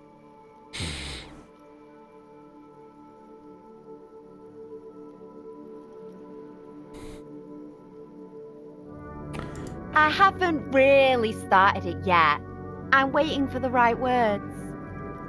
Have you ever tried your hand at graffitio? When faced with a blank wall, most people write unimaginative stuff, like pigs go home and Mono is here. We rarely see pigs round here, though. Just union cats. And my name's not Mona, so... She wants it to be something true and total. This place is severely lacking in havoc. Not even the occasional trash can fire to break up the tedium. I thought I'd mix it up, you know, summon the forces of crime and social chaos with a wall-sized invitation. Yeah?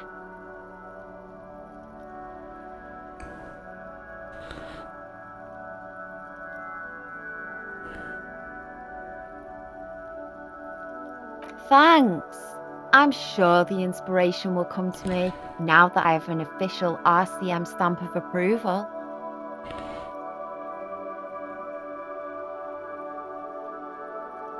You've lessened her desire to deface the building.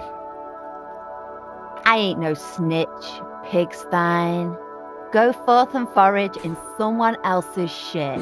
No shortage of squealers in these parts. Actually, there is a shortage of people who talk to us in a normal, calm, informative manner. We weren't put on this earth to make your life pleasant, fucko. Watch your back, ungulate. You've got eyes on you.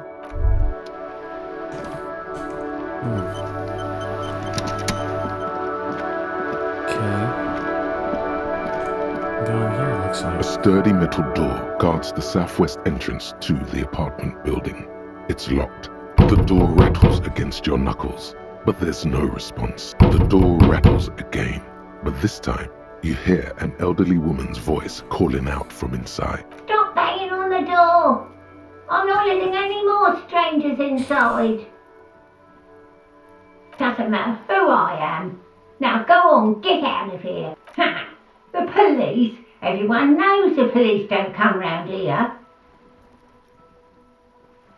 No, I already... Go check the backyard door.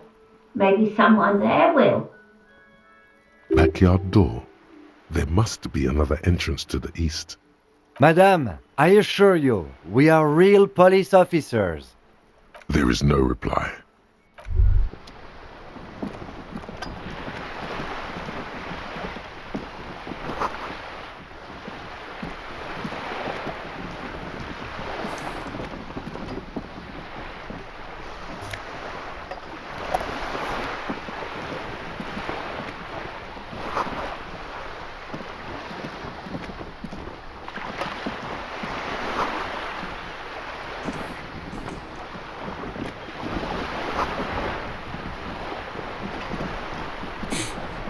striking woman leans against the cabin top of her sailing boat, smiling as you approach.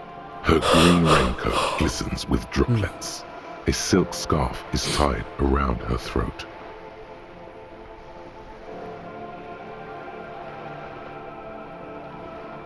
Good afternoon, officers. I'm Joyce. Joyce L. Messier. I represent the board of Wild Pines, the owners of the harbour. You gentlemen must be from the RCM. Peyton, my maiden name. I meant you, the Revachol Citizens Militia, the police.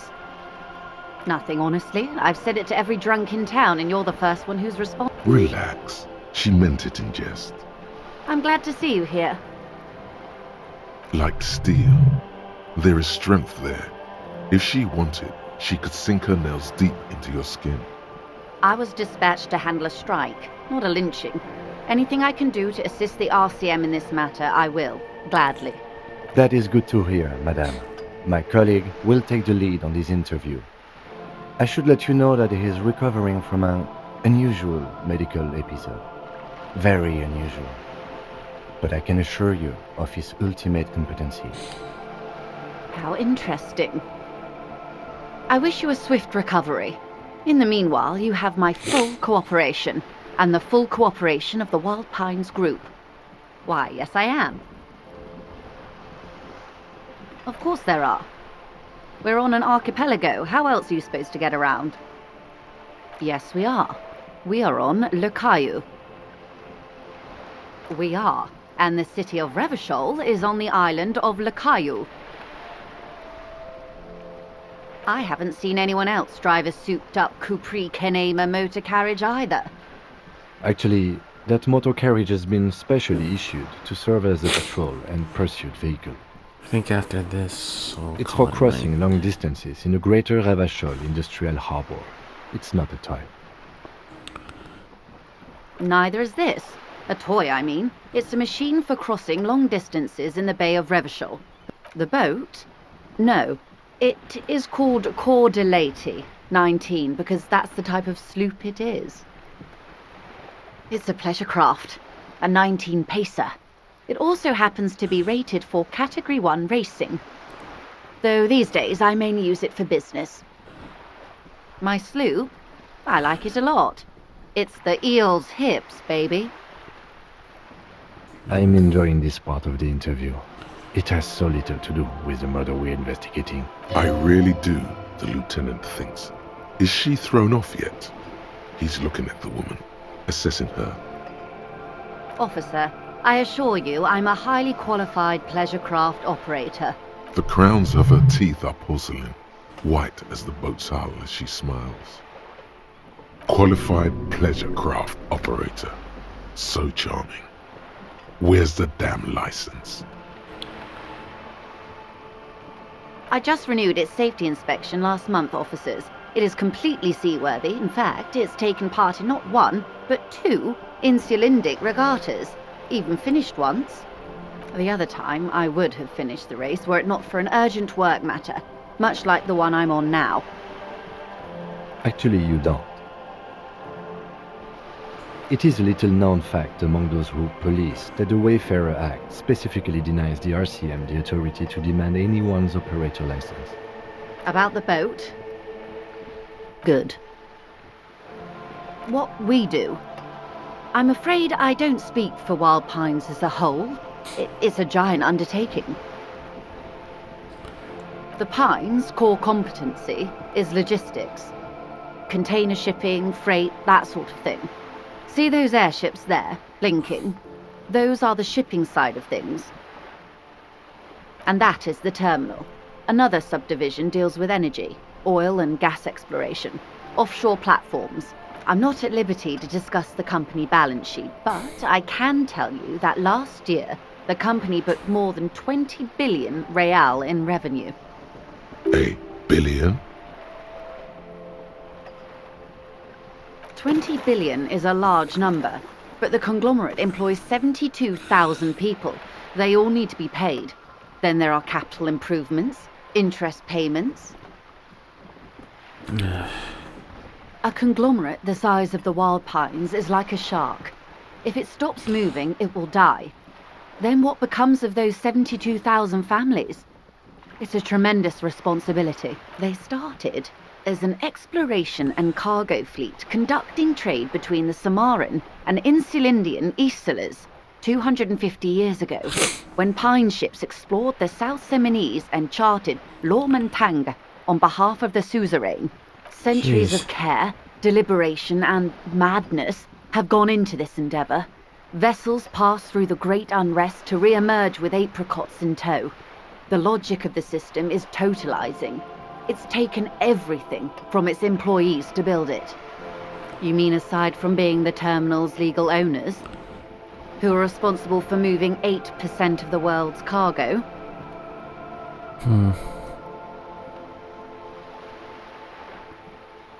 There are no minor cogs in the system. Each terminal must be accounted for, lest the entire system break. Every hiccup in such a system means thousands lose their jobs, the world over. I'm here to assure that... With your help, hopefully, says her warm tone.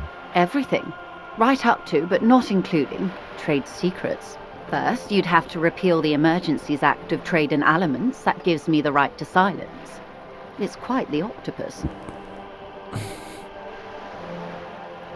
Why?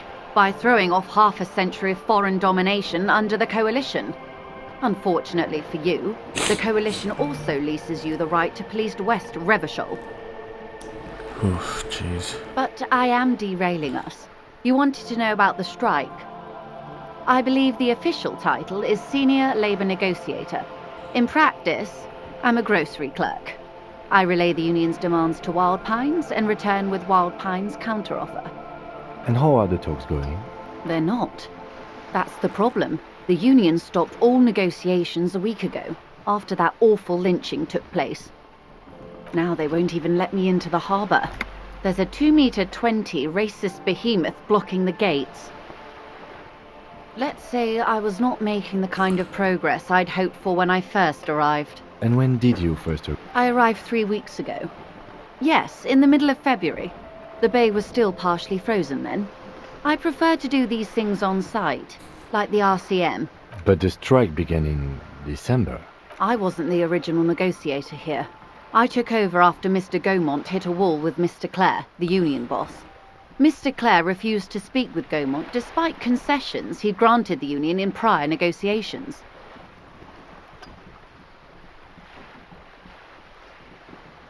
This isn't the first time the union has gone on strike.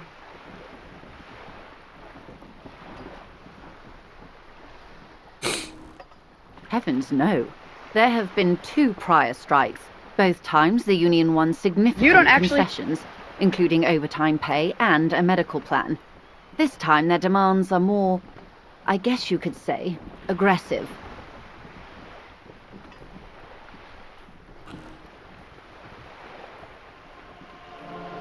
Mr. Clare told him to... how did he put it? Fuck off, midget. Gaumont is short of stature, you see.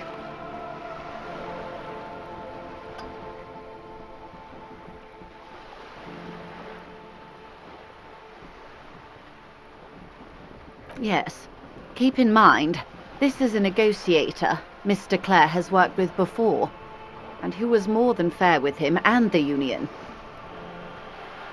There are leaflets everywhere, and banners. What did they say again? Oh, yes.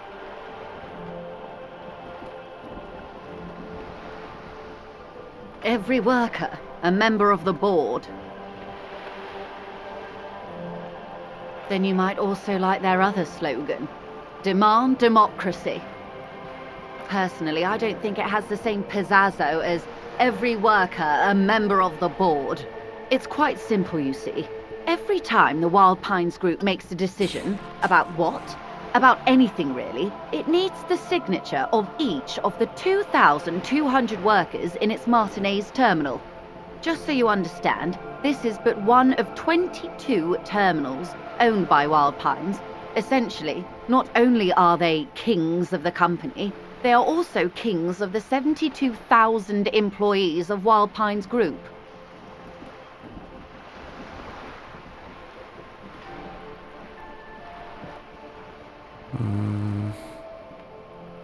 That may well be.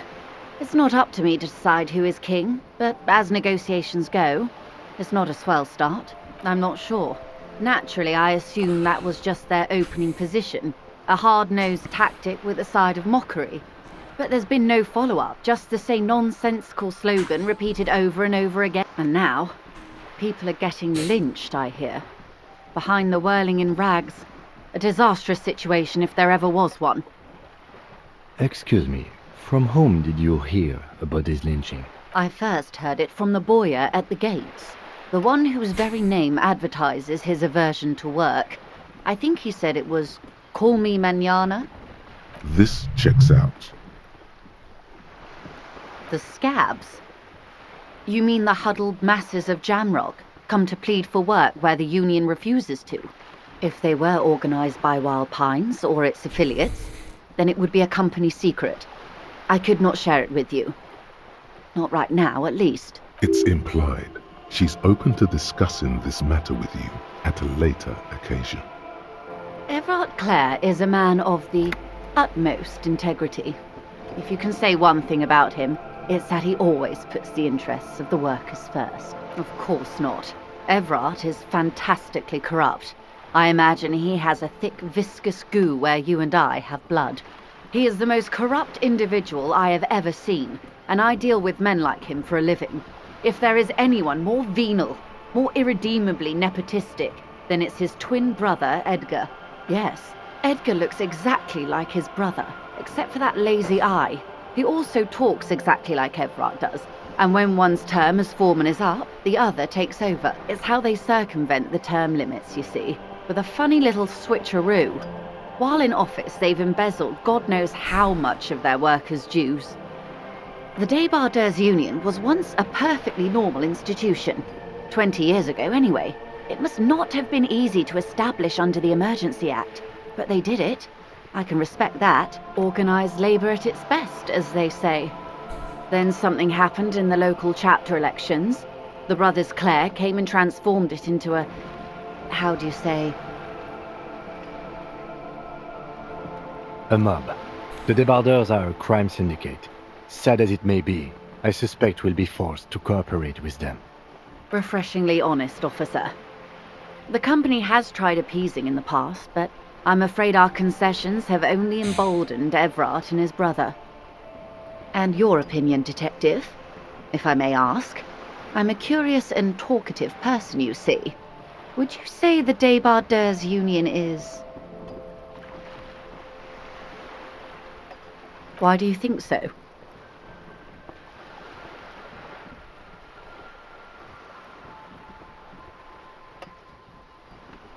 Well, I suppose that's one way to look at it. They're an interesting composition, albeit vile. But enough about Everard. What else can I do for you? I'm glad you asked. There was a woman, the previous forewoman of the Union. She disappeared. Disappeared? Yes.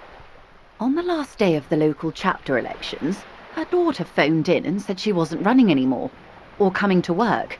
Ever. End of story. Downright haunting, if you ask me. The Wild Pines suspected foul play, but what could they do? It was a union matter. The point of the presentation is, these kinds of things happen around the Clares. Watch out when you're dealing with him. Thank you for your concern, ma'am. We'll be... Of course. How else can I help? Quite a few things, I'm afraid. The information I'm to share with you includes sensitive trade secrets. For the sake of my employer, I have to ask for your names and badge numbers. Of course, ma'am. We should have... And this is my colleague from Precinct 41. I'm afraid he doesn't have his badge at the moment. I hope mine will suffice. How curious. Why is that, detective? Awkwardness washes over the conversation. The woman doesn't like this turn of events. I see. So, are you saying you lost your badge during the course of this episode?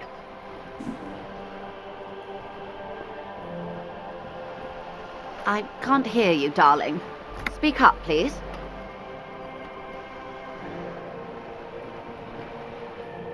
Oh dear. As I said, ma'am, his technique may be very unconventional, but he... Of course, I sympathize. But I'm afraid I simply can't share anything more until I've seen that badge. She's a professional negotiator. She should be open to some sort of mutually beneficial arrangement. She's a negotiator. Just float a favor at her. Insinuate. I will be frank with you. If I'm going to break protocol, I need to be able to justify it to my superiors. They're going... You're in, but expect her to drive a hard... Reports from inside Terminal B suggest it's the hub for the local drug trade. This is an open secret in Martinez. The Union controls the terminal, so it... They're profiting from this trade. The company has tried looking into this matter before, to no avail. Perhaps someone with your authority and resources might turn over the right stones. Or you can recover your badge, though if I may be... Detective, a word in private before we continue.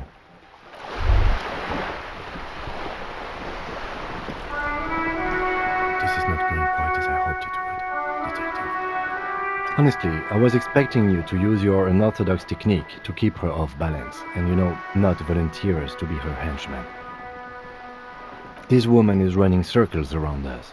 She might have known about your misplaced badge all along, or she's simply an adept improviser. Either way, we've played straight. He doesn't let it show, but there is a limit to how much the consequences of your unprofessional behavior can cost the investigation.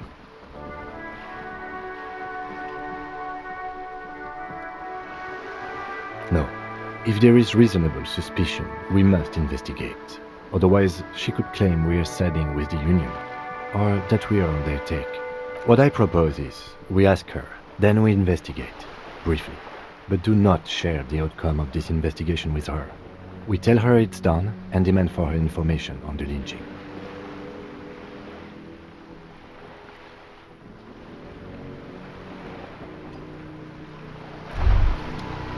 Okay, let's end it there. Yeah.